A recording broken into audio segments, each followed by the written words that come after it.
YouTube channel P coaching সেন্টারে। তো তোমরা অলরেডি জেনেই গেছো যে আমাদের পশ্চিমবঙ্গে যে এসএলএসটি সেকেন্ড এসএলএসটি হওয়ার কথা ছিল 2025-এ, তার যে সম্পূর্ণ গেজেট, সেই গেজেট কিন্তু অলরেডি রাত্রি 2টো দিয়ে কিন্তু তা প্রকাশিত হয়ে গেছিলো, এবং সেটা কিন্তু আমি আমাদের যে টেলিগ্রাম গ্রুপ ছিল সেখানে কিন্তু আমি অলরেডি প্রোভাইড করে দিয়েছি। সেখানে তোমরা সম্পূর্ণ বিষয়টা কিন্তু দেখে নিয়েছো। তা অনেকের মধ্যে একটা সংশয় ছিল যে তার গেজেটের মধ্যে কি বলা হয়েছে, এবং তার যে নোটিফিকেশান, সেই নোটিফিকেশনও কিন্তু অলরেডি প্রকাশিত হয়ে গেছে। তার পিডিএফ, সেই পিডিএফও কিন্তু আমি অলরেডি টেলিগ্রামে কিন্তু প্রোভাইড করেছি ভ্যাকেন্সির সমেত আর কি। তো এই দুটো নোটিশ, গ্যাজেট এবং তার যে নোটিফিকেশান, সম্পূর্ণ বিষয়ে এই ভিডিওর মাধ্যমে কিন্তু আমরা আলোচনা করব।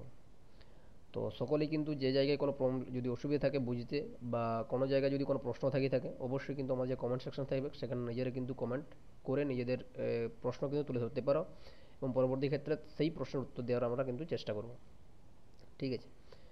তো এটা তোমরা দেখতে পাচ্ছ যে দ্য কলকাতা গেজেট, সম্পূর্ণ বিষয়টা কি বলা আছে এখানে সম্পূর্ণ যদি ভালো করে দেখি, তো যে সকল বিষয়গুলো মোটামোটা বিষয়, সেই মোটামোটা বিষয়গুলো কিন্তু জানতে হবে। এখানে রুল সম্পর্কে বলা আছে। রুল সম্পর্কে কি বলা হয়েছে, যে শর্ট টাইটেল কমিটমেন্ট দেওয়া আছে, the rules may be called the West Bengal School Service Commissions upper primary levels class, যেটা বলা হচ্ছে, অ্যান্ড ফিজিক্যাল এডুকেশন ক্লাস 9, 10 এবং 11, 12, আপার প্রাইমারি এবং ফিজিক্যাল এডুকেশন এবং তার সাথে 9, 10 এবং 11, 12-এর সম্পূর্ণ বিষয়টা কিন্তু এখানে বলা আছে গেজেটে। তো গেজেটে কী কী বিষয়টা বলা আছে, যেটা মূল বিষয়, যেটা হচ্ছে এক্সাম সম্পর্কিত, বা কত নম্বরের এইখানে একটা বিষয় আছে, যেটা যে name of the post, qualification, age and disqualification. তো the name of the post হচ্ছে অ্যাসিস্ট্যান্ট টিচার। এই পোস্টের নাম হচ্ছে, আমরা সকলে জানি যে অ্যাসিস্ট্যান্ট টিচার। এবং স্কেল পে হচ্ছে as per existing state government norms. ঠিক আছে। এজ লিমিট কী বলা আছে, 21 বছর থেকে 40 বছর পর্যন্ত। এবং কত থেকে শুরু করা হয়েছে, ডেটটা হচ্ছে 1 জানুয়ারি অফ দ্য ইয়ার অ্যাডভার্টাইজমেন্ট, মানে 2025-এর 1 জানুয়ারি অনুসারে কিন্তু তার যে এজটা, সেই এজটা কিন্তু বলা হয়েছে। এবং আপার এজ লিমিট হাওয়েভার হচ্ছে relaxable as per state government norms for schedule caste, schedule tribes, মানে SC STদের এবং OBCদের যে গভর্নমেন্ট রুল অনুসারে যে এজ রিল্যাক্সেশন থাকে, সেই এজ রিল্যাক্সেশন সম্পর্কে কিন্তু বলা হয়েছে। এবং 3 এপ্রিল যে কোর্ট রায় দিয়েছিল, সেই সকল শিক্ষকদের কিন্তু একটা এজ হিসাবে কিন্তু কন্ট্যাক্ট করা, মানে এজটা কিন্তু সেইভাবে কিন্তু ছাড় দেওয়া আছে। ঠিক। এবারে যেটা মূল বিষয়, যেটা আমাদের, সেটা হচ্ছে আমাদের এক্সাম প্যাটার্ন, মানে এক্সামটা কেমনভাবে হতে পারে, বা সাবজেক্ট ভিত্তিক হবে নাকি পিটি হতে পারে, সেটা অনেকের মধ্যে কিন্তু একটা প্রশ্ন ছিল। তো এই গেজেটে কিন্তু সম্পূর্ণ বিষয়টা কিন্তু অলরেডি কিন্তু বলা আছে। এইখানে সিলেকশন, মানে এডুকেশন কোয়ালিফিকেশান, সেই কোয়ালিফিকেশানটা কিন্তু বলা আছে। কি বলা আছে, যে দ্য ক্যান্ডিডেট, এটা কিসে বলেছে, 9, 10। ঠিক আছে। The the candidate must be citizen of India, ক্যান্ডিডেটকে অবশ্যই কিন্তু ভারতীয় হতে হবে। এবং তার সাথে বলেছে, তার বলেছে কি বলেছে, on or before the last date receiving online application, he অথবা she must possess the minimum qualification as prescriptive by the NCTE for হচ্ছে অ্যাসিস্ট্যান্ট টিচার্স ক্লাস 9, 10। এবং গ্র্যাজুয়েট যেটা অথবা post graduate recognise with the হচ্ছে least 50% marks either graduation অথবা post graduation or its হচ্ছে equivalent, and bachelor education, যেটা হচ্ছে B Ed from হচ্ছে national council for teacher education.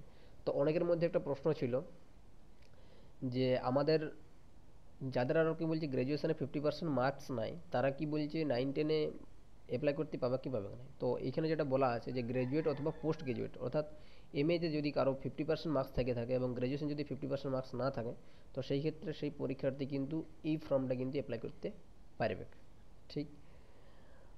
R same একই বলা আছে 11, 12-এর ক্ষেত্রেও কিন্তু ওই সিস্টেমটা বলা আছে, যেটা হচ্ছে পোস্ট গ্র্যাজুয়েটের ক্ষেত্রে কিন্তু অবশ্যই 50 মার্কস লাগবে 11, 12-এর ক্ষেত্রে, এবং বিএডের ক্ষেত্রেও কিন্তু 50 মার্কস লাগবে, এটাও কিন্তু বলা আছে।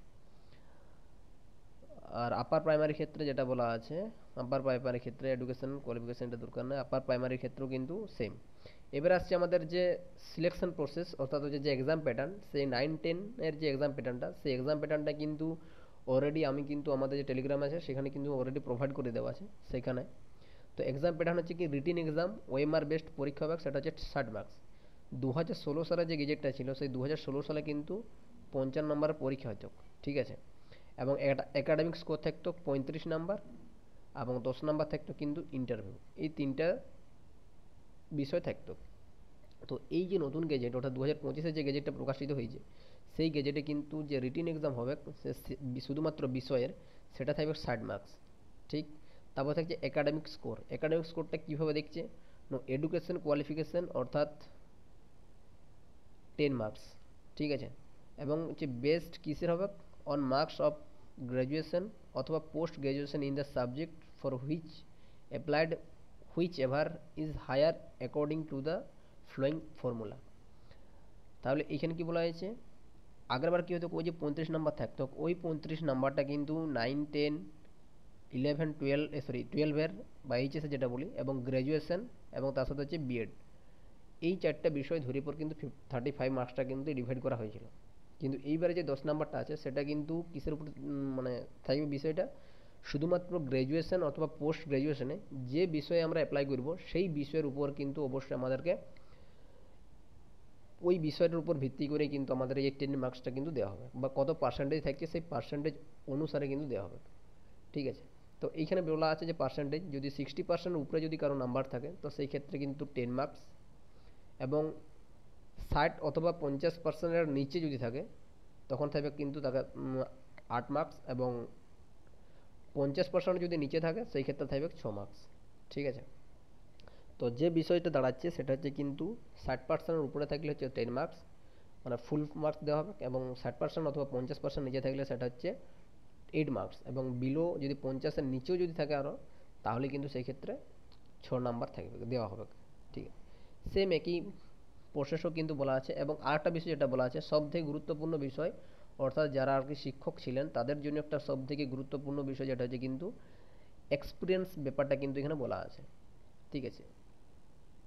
প্রিয়র টিচিং এক্সপিরিয়েন্স 10 মার্কস।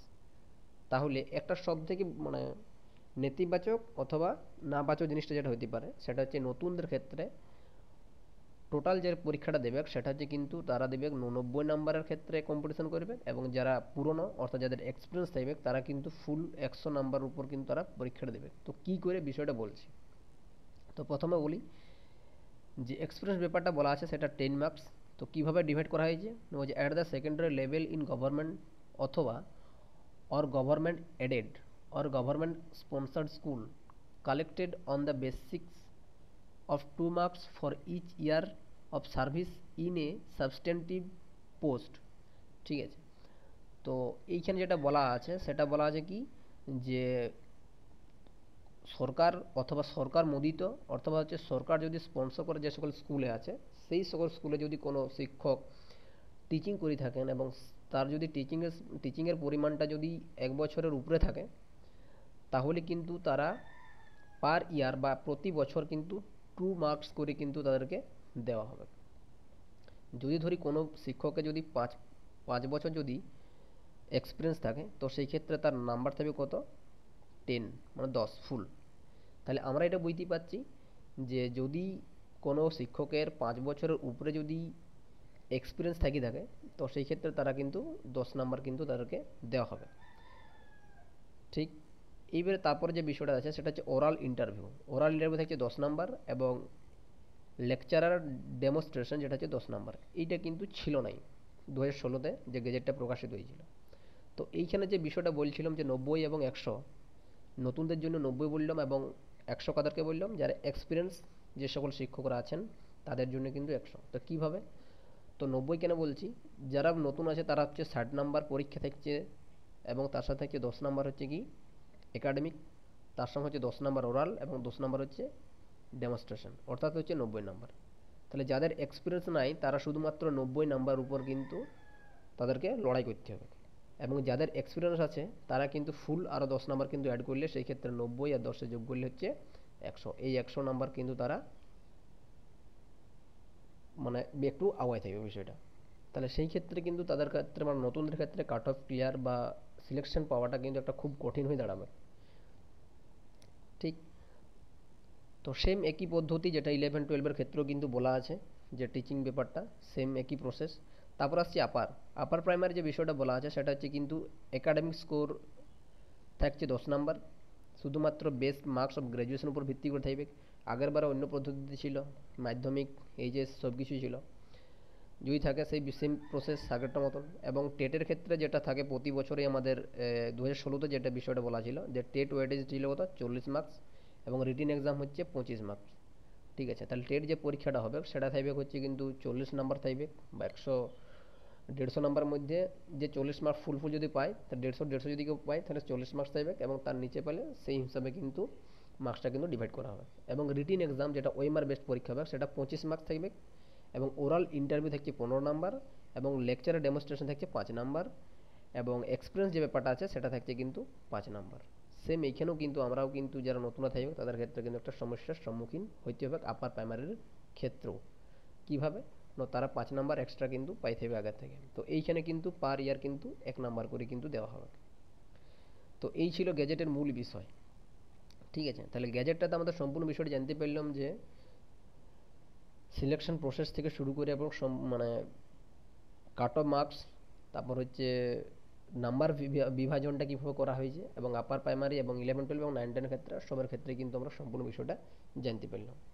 এবারে যে মূল বিষয় সেটা হচ্ছে কিন্তু নোটিফিকেশান। তো নোটিফিকেশানে কী বলা হয়েছে সেই বিষয়টা কিন্তু আমরা জানবো। তো এই ভিডিওটা আমাদের একটা লং ভিডিও হতে চলেছে, তো সম্পূর্ণ বিষয়টা কিন্তু এই ভিডিওর মাধ্যমে কিন্তু আমরা আলোচনা করতে চাইছি, তার জন্যই কিন্তু আমরা লং করার চেষ্টা করছি।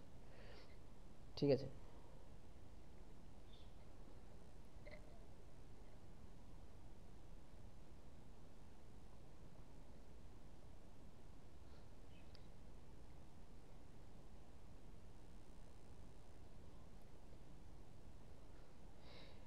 এটা হচ্ছে ফুল নোটিফিকেশান। এই নোটিফিকেশনের মধ্যে যেটা বলা হয়েছে সেই বিষয়টা কিন্তু আমরা ছোটো ছোটো বিষয়গুলো জানবো যাতে না বেশি বড় হয়। তো এখানে অফিসিয়াল ওয়েবসাইট, এখানে গিয়ে কিন্তু তোমরা নিজেদের এই যে নোটিশটা আছে সেই নোটিশটা কিন্তু ডাউনলোড করতে পারো, অথবা আমাদের টেলিগ্রাম গ্রুপ আছে সেখানে গিয়ে তোমরা কিন্তু দেখে নিতে পারো। মূল মূল বিষয় এখানে যেটা বলা আছে, ফর্ম ফিল আপের জন্য যে শিডিউল ডেটটা করা আছে, যে সাবমিশন শুরু হবে, যে ওপেনিং শুরু হচ্ছে 16ই জুন, অর্থাৎ বিকেল 5টা থেকে শুরু হবে, এবং ক্লোজিং ডেট কিন্তু 14ই জুলাই, প্রায় কিন্তু 28 দিনের মতন কিন্তু সময় দিয়েছে। এবং last date receipt application fee যেটা হচ্ছে 14ই জুলাই পর্যন্ত কিন্তু করা যাবে। ঠিক আছে, তারপর আর বিষয়টা আছে এখানে, অ্যাপ্লিকেশন ফি কত লাগছে, 9 10 11 12 9 10-এর জন্য লাগছে কিন্তু 500 টাকা। এটা হচ্ছে জেনারেল এবং ওবিসি ক্যান্ডিডেটদের জন্য, এবং এসসি এসটি পিএইচ ক্যান্ডিডেটদের জন্য কিন্তু 200 টাকা, এবং অ্যাট 11 12 হায়ার সেকেন্ডারি 500 টাকা লাগছে, এবং তার সাথে এসসি এসটিদের জন্য কিন্তু 200 টাকা। বিষয়টা কিন্তু বলা আছে। তারপর একটা সব থেকে অজানা তথ্য যেটা হচ্ছে কিন্তু আমাদের বিষয়টা হচ্ছে কিন্তু যে ডোমিসাইল ব্যাপারটা, যে আদার স্টেটের পরীক্ষার্থীরা পরীক্ষা দিতে পারবে কি, বা ফর্মটা ফিল আপ করতে পারবে কি পারবে না। তো প্রথমে বলে রাখি, এই ফর্মটা কিন্তু ওভারঅল ইন্ডিয়ার জন্যই কিন্তু ফর্মটা ফিল আপ করা যাবে, মানে সকলে কিন্তু অ্যাপ্লাই করতে পারবে। শুধুমাত্র ইন্ডিয়ান সিটিজেনশিপ হলেই কিন্তু তারা অ্যাপ্লাই করতে পারবে। তো কী বলা হয়েছে এখানে, যে any citizen of Indian only may apply for the post of teachers, assistant teachers 11 9 10 এবং assistant teachers 11 12 in government aided sponsored higher secondary school। বিষয়টা কিন্তু বলা হয়েছে। তো এইটা যদি সঠিকভাবে দেখি যে, তো সেই বিষয়টা কিন্তু এখানে বলা আছে। ঠিক আছে, আমি তো ইয়াটা তো বলে দিয়েছি অলরেডি যে কী কী লাগবে কোয়ালিফিকেশনের ক্ষেত্রে। এইখানে যদি আমরা দেখি বিষয়টা, তাহলে কিন্তু বুঝতে পারবো যে আদার স্টেট কিন্তু অ্যাপ্লাই করতে পারবে কি পারবে না। তো এখানে বলা আছে কি, ফর এখানে বলা আছে candidate sorry for consideration of belonging to reserve categories the certificates issued of the, এটা দরকার নেই। এইখানে বলা আছে candidate belonging to such categories from other states will have appear as general candidates only without any concession relaxation in হচ্ছে respect of age and fees and cut off and qualifying marks। তো এইখানে যেটা বিষয়টা বলা আছে, যে যে সকল পরীক্ষার্থীরা আদার স্টেটের হবে তারা কিন্তু এজ রিল্যাক্সেশন বা এসসি ক্যাটাগরি বা এসটি মানে কোনো ক্যাটাগরি কি ওয়াইজ কিন্তু তারা কোনো সুবিধা পাবে না, তারা শুধুমাত্র জেনারেল কাস্টে কিন্তু গণ্য হবে। যেটা আমরা বিহার রাজ্যে যখন ফর্ম ফিল আপ করি তখন কিন্তু আমরা যেমন জেনারেল কাস্ট জেনারেলে আমরা যেমন অগ্রাধিকার পাই, সেরকমই এখানেও তারাও কিন্তু অন্য রাজ্যে যে সকল পরীক্ষার্থীরা পরীক্ষা দেবে তারাও কিন্তু শুধুমাত্র জেনারেলে কিন্তু কাউন্ট হবে, এই বিষয়টা কিন্তু বলা আছে। তাহলে এইখানে মোটা বিষয় যেটা দাঁড়াচ্ছে কিন্তু আদার স্টেটের যে সকল পরীক্ষার্থীরা আছে তারা কিন্তু এই ফর্মটাও কিন্তু ফিল আপ করতে পারবে, ঠিক আছে, এলিজিবল আছে। ক্লিয়ার? তারপরে যেটা মূল বিষয় হচ্ছে এইখানটা টেন্টেটিভ শিডিউল কিন্তু অলরেডি প্রকাশিত করে দিয়েছে। এটা কিন্তু পশ্চিমবঙ্গে প্রথমবার হচ্ছে যে কোনো পরীক্ষায় টেন্টেটিভ শিডিউল প্রকাশ করে দিয়েছে একদম সম্পূর্ণভাবে, কবে রেজাল্ট, কবে কি কাউন্সিলিং, সম্পূর্ণ বিষয়টা কিন্তু প্রকাশিত করেছে। তবে এটা টেন্টেটিভ, কিছু কিছু ডেট কিন্তু পরিবর্তন হতেই পারে। তো এইখানে তো আমরা ফর্ম ফিল আপের ডেট জানতে পারিছি যে 16/5 থেকে, এবং লাস্ট ডেট হচ্ছে 14/7/2025। তারপর হচ্ছে tentative date of written exam, আমি যেটা প্রথম থেকে বলেছিলাম সেপ্টেম্বরের ফার্স্ট অথবা সেকেন্ড উইক কিন্তু পরীক্ষা মানে এটা হবে। তো সেটাও কিন্তু বলা হয়েছে যে ফার্স্ট উইক অফ সেপ্টেম্বর 2025 যে কোনো একদিন কিন্তু পরীক্ষাটা হবে। এবং বই রাখি এইটার সময় কিন্তু মিনিমাম 3 মাস কিন্তু আমাদের হাতে সময় আছে, 3 মাস। ঠিক।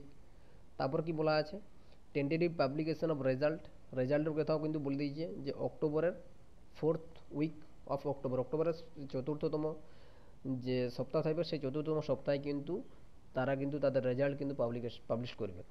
তারপর হচ্ছে ইন্টারভিউ হচ্ছে ফার্স্ট উইক থেকে third week of November, tentative. তাহলে নভেম্বরের ফার্স্ট উইক থেকে থার্ড উইক পর্যন্ত তাদের হচ্ছে ইন্টারভিউ চলবে। এবং পাবলিকেশন অফ প্যানেল প্রকাশিত হবে 24/11/2025। এটা কোনো টেন্টেটিভ কিন্তু প্রকাশিত করা হয় নাই।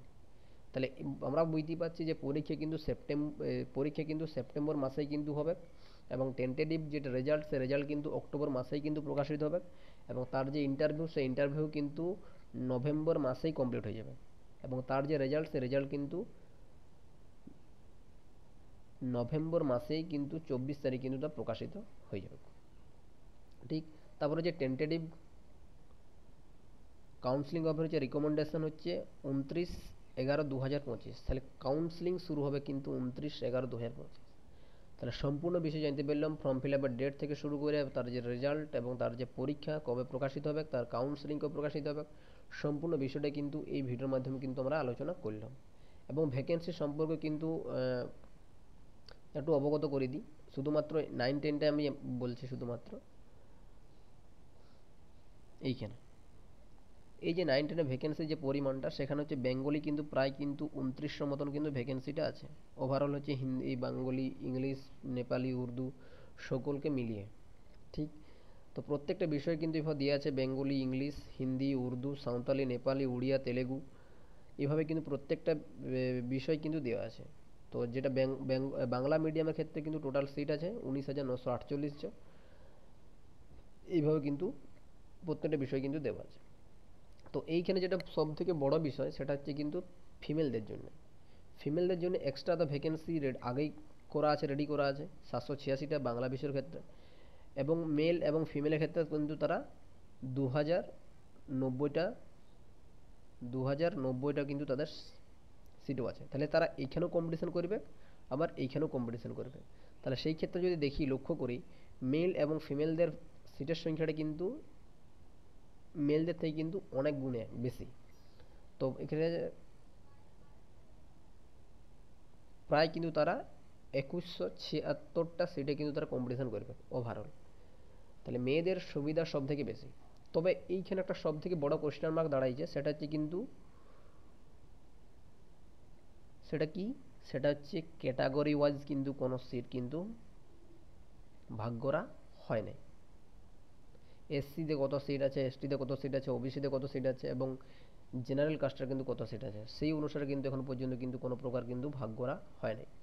তো আমি যদি 2016-র যে গেজেট প্রকাশিত হয়েছিল সেই সেই ভ্যাকেন্সিতে যেভাবে এসসি এসটিদের, ওবিসিদের বা জেনারেলদের যেভাবে সিটটা ভাগ করা হয়েছিল, সেই অনুসারে যদি আমরা লক্ষ্য করি, তাহলে কিন্তু এসসি এসটি জেনারেল ওবিসিদের ক্ষেত্রে ভ্যাকেন্সির পরিমাণটা কিন্তু, যদি এসসিদের ক্ষেত্রে দেখি, সেই ক্ষেত্রে তাদের সিট হচ্ছে প্রায় 425টা, এবং জেনারেলের ক্ষেত্রে প্রায় 750 মতন কিন্তু ভ্যাকেন্সিটা কিন্তু দাঁড়াচ্ছে। এটা হচ্ছে জেনারেল ক্ষেত্রে, এবং এটা এসসিদের ক্ষেত্রে এই ভ্যাকেন্সির পরিমাণটা কিন্তু দাঁড়াচ্ছে। ঠিক আছে, তো এইভাবে তোমরা কিন্তু কাউন্ট করতে পারো যে জেনারেল ক্ষেত্রে হচ্ছে যেটা দিয়েছিল সেটা হচ্ছে 30.28% দিয়েছিল, এবং এসসিদের ক্ষেত্রে দিয়েছিল 20.24%। এই অনুসারে কিন্তু তারা ভ্যাকেন্সিটা কিন্তু ভাগ করেছিল। এবং এবার যদি দেখি যে এই যে কলকাতা হাইকোর্ট যখন একটা রায় দিয়েছিল ওবিসি কেসের ক্ষেত্রে, যে 7% কিন্তু এখন ওবিসিদেরকে কিন্তু অগ্রাধিকার দেওয়া হবে। তো এই অনুসারে যদি দেখি, তো সেই ক্ষেত্রে কিন্তু এই 60% যদি আমরা কাউন্ট করি, সেই ক্ষেত্রে তাদের ভ্যাকেন্সির পরিমাণটা হয়তো কিছুটা অনেকটাই কমে যাচ্ছে ওবিসিদের জন্য। তো এই অনুসারে তোমরা নিজেরা কিন্তু একটা কাউন্ট করে দেখে নিতে পারো, এবং আমাদের যে কমেন্ট সেকশন থাকবে সেখানে কিন্তু নিজেদের সাবজেক্ট ওয়াইজ বা ক্যাটাগরি ওয়াইজ কিন্তু ভ্যাকেন্সির পরিমাণটা কিন্তু একটু বলে দিও। ঠিক আছে, তো এইটুকুই বলার ছিল। তো তার এই সম্পূর্ণ পিডিএফগুলো কিন্তু আমি আমাদের টেলিগ্রাম গ্রুপে কিন্তু অলরেডি প্রোভাইড করে দিয়েছি। তোমরা যারা যারা এখন পর্যন্ত জয়েন হওনি অবশ্যই জয়েন হয়ে যাও, এবং যারা চ্যানেল সাবস্ক্রাইব করোনি অবশ্যই কিন্তু সাবস্ক্রাইব করে দিও। ঠিক আছে, তো চলো পরবর্তী আমাদের নেক্সট ভিডিওতে আলোচনা হবে, পরবর্তী ক্ষেত্রে যদি করে সেরকম কোনো আমরা নিউজ পেয়ে থাকি। তো সকলকে জয় হিন্দ।